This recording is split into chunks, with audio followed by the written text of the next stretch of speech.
Hello and welcome to Trojan Sports Now. I'm Briana Jones. And I'm Antonio Reese. Stick around as we bring you the latest news and scores from Troy Athletics. The Trojan football team traveled up to Boone, North Carolina this past weekend to take on the Appalachian State Mountaineers in a key matchup over the weekend to finish out the regular season. However, it did not go in the Trojans' favor as they suffered a 10-21 loss. The Trojans fell to the Mountaineers 21-10 as the Mountaineers took the lead and never let up. 4 critical replay reviews went against the Trojans in the game, with 2 setting up a short field for App State and another putting 6 points on the board for the Mountaineers early in the game. Head coach Neil Brown discusses some of the causes that led to the defeat. They came out and they were aggressive throwing the football. You know, they've been primarily a running football team, and they threw the football, and we blew some. We had some missed assignments. And they got us, and their kids made plays. I mean, number 2's a player. Their quarterback's a good player, and they did a good job protecting him early. Sawyer Smith threw 17 for 34 for 160 yards and a touchdown, while B.J. Smith rushed 15 times for 54 yards. Brown goes on to discuss why the offense faced many challenges throughout the game. And offensively, we just really struggled to get anything going. And they're in the top 10 in the country on defense for a reason. I don't know if we had an explosive play the whole day. We tried and just didn't. You know, we had a couple people that were wide open. We couldn't protect them. Then we protected and we couldn't get open. And it's tough sledding, run the ball. You know, it's tough sledding. They outnumbered us in the box the whole day. And at the end of the day, you can't turn the ball over. And we did at least once. The Trojans will now await where they go and who they will face for their upcoming bowl game. Brown and players discuss the upcoming preparations. We'll do a little bit of work. We're beat up, man. I mean, we got to get some guys back on offense to give us an opportunity to win in the bowl game. So it'll be some lifting and some running. Big academic week for us coming up. It's the last week of class before they head into finals. So we'll let them heal up and then find out where we're going on Sunday and get back to work and figure out a way to got to give ourselves a chance offensively.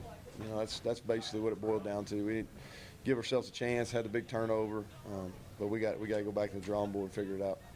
We'll just keep getting ready for whoever we got. Nothing's going to change. We're excited to play a bowl game. Anything after the regular season is always a blessing. So we'll just come back to work and hopefully get some guys rested up that are either banged up or something like that, and we'll be ready to go. The women's basketball team finished on a 15-0 run to pull away from East Tennessee State 84-66 Monday in Brooks Gym. Kayla Robinson scored a game-high 24 points on 10 of 20 shooting. Tyra Johnson was red hot from beyond the arc, sinking 6 3-pointers in the game, and Jasmine Robinson added 15 points, highlighted by a trio of threes. Troy got off to a sluggish start but quickly turned it around. The Trojans turned in the ball over 14 times in its first half, including 7 in the final 5 minutes of the second quarter, to open the door for ETSU to draw level 35-35, heading into the break. Coming out of the half, the ladies stepped to control. Troy erased a 17-point second quarter deficit to defeat Sam Houston State 84-79 on Friday in Reed Green Coliseum. After both teams combined to shoot just 2 of 19 to open the game, the Bearcats exploded on a 19-3 run to end the first quarter and take a 21-8 lead after 10 minutes. The 8 points in the first frame were a season low for the Trojans. Sam Houston led 31-14 at the 6.5-minute mark before Amber Rivers scored 6 straight points to spark a 13-2 Troy run. Tyra Johnson capped the surge with a 3-pointer to pull the Trojans within 4, making it 34-30. But SHSU scored the last 7 points to finish the half with an 11-point advantage. Threes by Jasmine Robinson and Harriet Winchester cut into the Sam Houston State lead, while Japonica James scored 8 of her team-high 16 points in the third quarter. The team is now on win number 5 after knocking down Mississippi Valley State 75-54 to close out the Lady Eagle Thanksgiving Classic in Hattiesburg, Mississippi.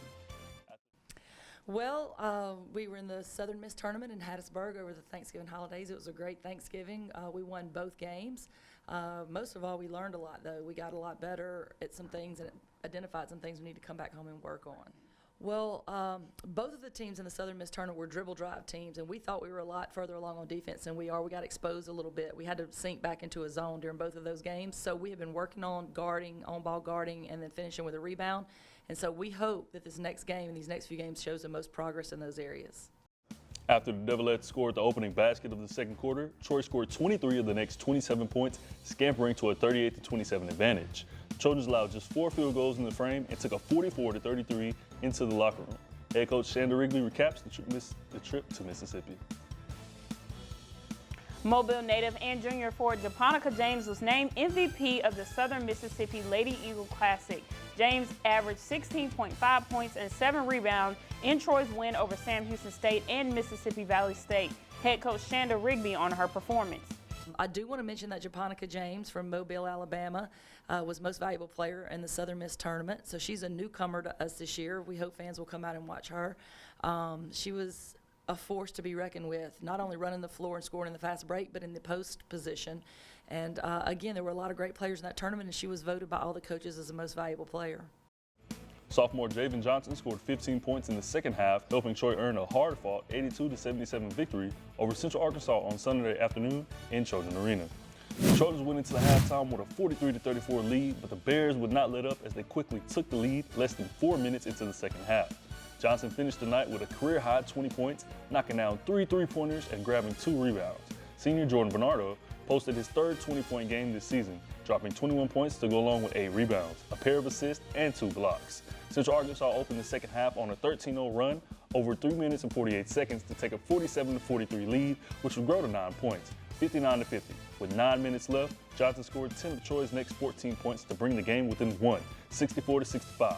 With 5 minutes to play, Troy regained the lead for good at 3 minutes off a 3-pointer from Johnson, and from the Trojans, nailed 5 of 6 free throws down the stretch to secure the win.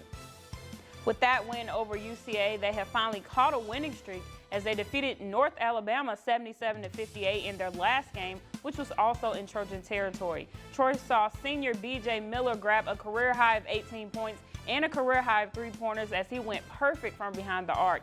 Assistant coach Ben Fletcher on the team's performance. We played well. I think we did a good job of following the game plan and trying to limit their dribble penetration. And with their big guys, they do a really good job of offensive rebounding. And I thought we did a really good job of kind of controlling that. Well, each team every year have to create an identity. And I think this year, especially here early on, because we have so many new faces, these guys have really bought into the fact of defense, and we've gotten better each and every week. And I think that's something that you can see for the rest of the year with these guys. They're just going to get better and better because we have so many new faces mixed with a veteran group of guys coming back. Batting things over to the ballpark, the 2019 Troy baseball schedule, which includes 31 home games and games in 3 different minor league stadiums, was released by Troy head coach Mark Smart. Following an NCAA regional appearance of their own in 2018, the Trojans will kick off the campaign with a 4-game series against Central Michigan at Riddle Pace Field, February 15th through the 17th. The Trojans' first road trip of the year will ensue shortly after, beginning with a neutral site game against Southern Miss February 20th at MGM Park in Biloxi, Mississippi. Head coach Mark Smart discusses how he planned out the upcoming season. Well, the schedule I think is really good. It's difficult to put together. Here's the thing about scheduling. We want to play a lot of people, but it doesn't always match up that way. And so you have to have a willing partner in the non-conference schedule. So we've got 26 non-conference games, 30 conference games. Real excited about the first 4 weekends. 3 of the 4 are at home, which is always an advantage for our team. We have 1 difficult road series at Louisiana Tech, which is always a really good team. Looking forward to that. Opening the year at home with Central Michigan. We get Southeast Louisiana and then North Alabama at home the next 2 weekends.